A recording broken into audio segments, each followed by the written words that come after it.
It is July 1918. A small mound of earth protrudes from the ground. It always does when you fill in a grave. At least it does when you don't have anywhere to put the spoil, because you're digging hundreds of them. Day by day by day, more bodies come in, and in this oppressive heat you have no choice but to lay these poor people to rest as quickly as you can. You hammer in another cross, and wipe stinging sweat from your eyes. Nestled in the centre of Alexandria, in the shadow of the hospital, Hadra Cemetery is an oasis of green. Or at least it will be eventually, when flowers are planted, white walls are built, and the temporary graves are replaced with the gleaming white monuments made of Portland stone. Hadra Cemetery will be a little slice of paradise for Commonwealth soldiers cut down in their prime. But not now. You check your notes and attach a name and identifier to the cross. Row A, Grave 231, Lance Corporal Andrew Fairley, 2nd Battalion, Black Watch Royal Highlanders.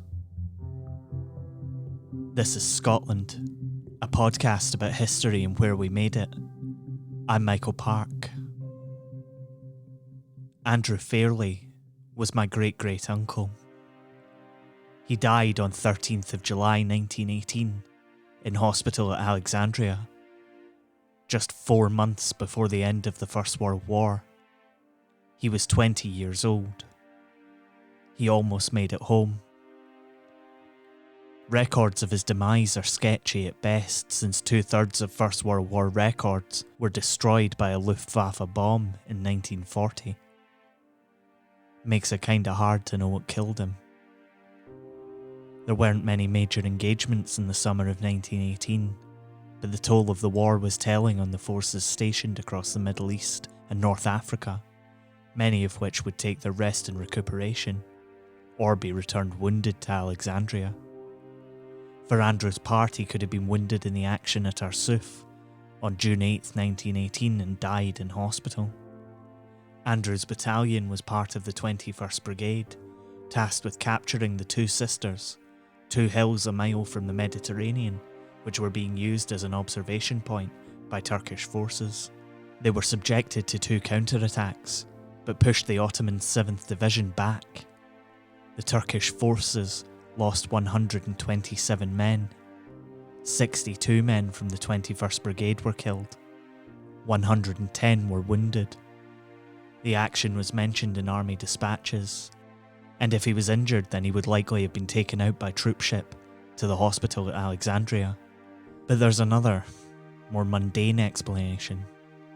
The idea that it wasn't a bullet that ended Andrew's life, and the lives of many of his comrades.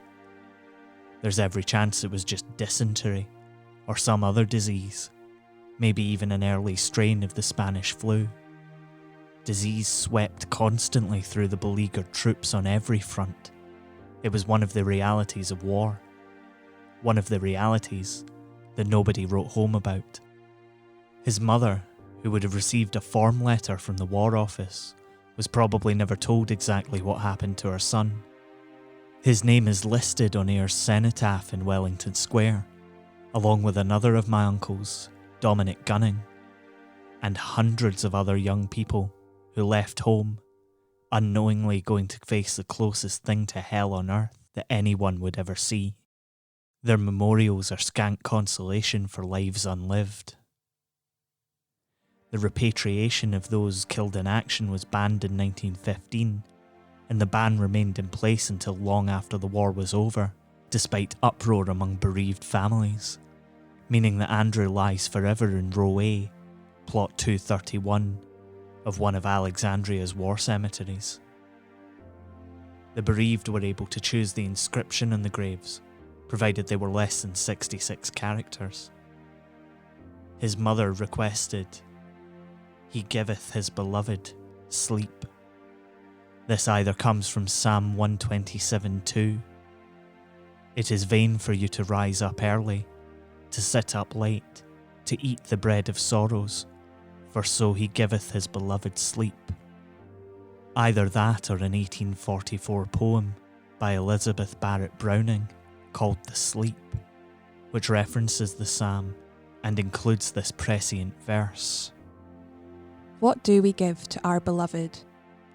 A little faith all undisproved, a little dust to overweep, and bitter memories to make, the whole earth blasted for our sake. He giveth his beloved sleep. Aside from the eternal sleep, it makes you think about the families who never knew where their loved ones died and have no permanent memorial to them. Was it somehow a consolation to his parents that those words were inscribed on a Portland stone monument looking down over his body, even if it was more than 4,000 miles from their home in John Street? Even if their son was lost to a war in a land they would never get to visit? Even if they would never get to say goodbye?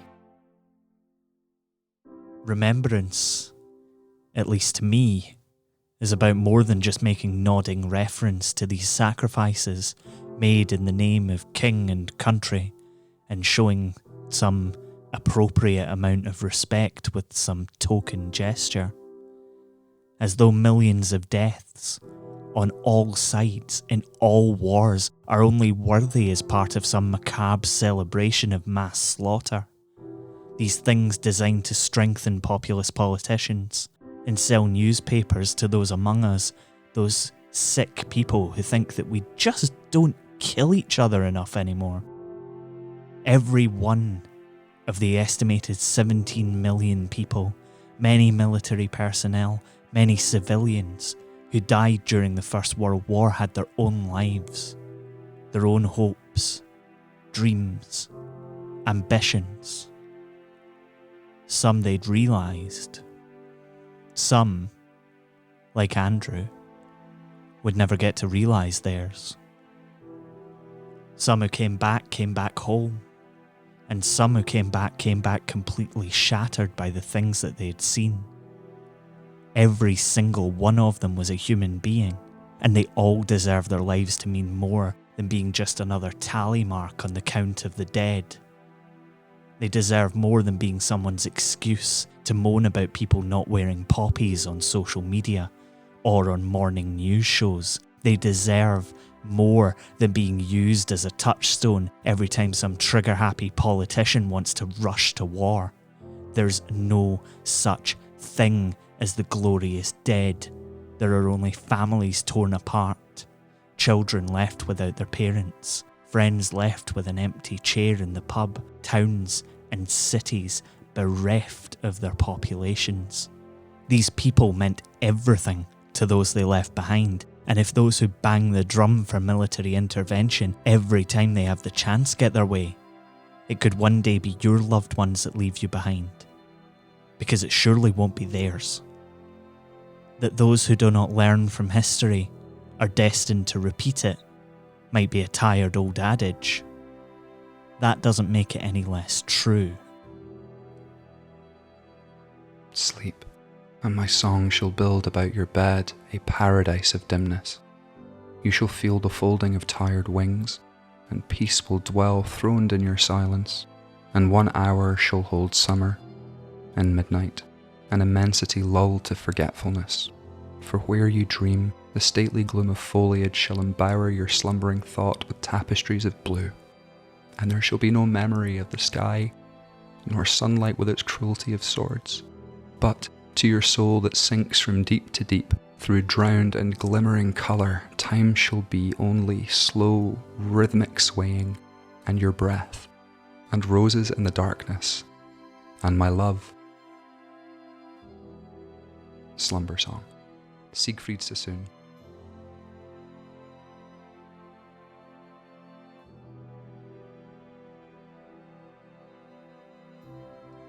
You've been listening to Scotland. It was written and produced by me, Michael Park, and is a production of Be Quiet Media. Additional voices in this episode were by Leanne Milne and Chris Moriarty. The music for every episode of Scotland is by Naval Cipher No. 3 Mitch Bain. You can check out more of his work at mitchbain.bequiet.com. beequiet.media. Jamie Mowat does stunning illustrations for us, which you can see in our episode art.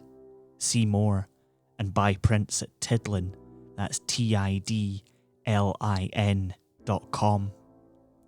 Scotland is supported by Chris Lingwood and listeners like you on Patreon. You can get loads more from us for as little as $2 a month at patreon.com/Scotland History Podcast. You can find out more about the show on our website, scotland.bequiet.media, and on Twitter, Facebook, and Instagram by searching Scotland, a Scottish history podcast. Thanks for listening. Look after one another. Wear a mask. We'll see you next time.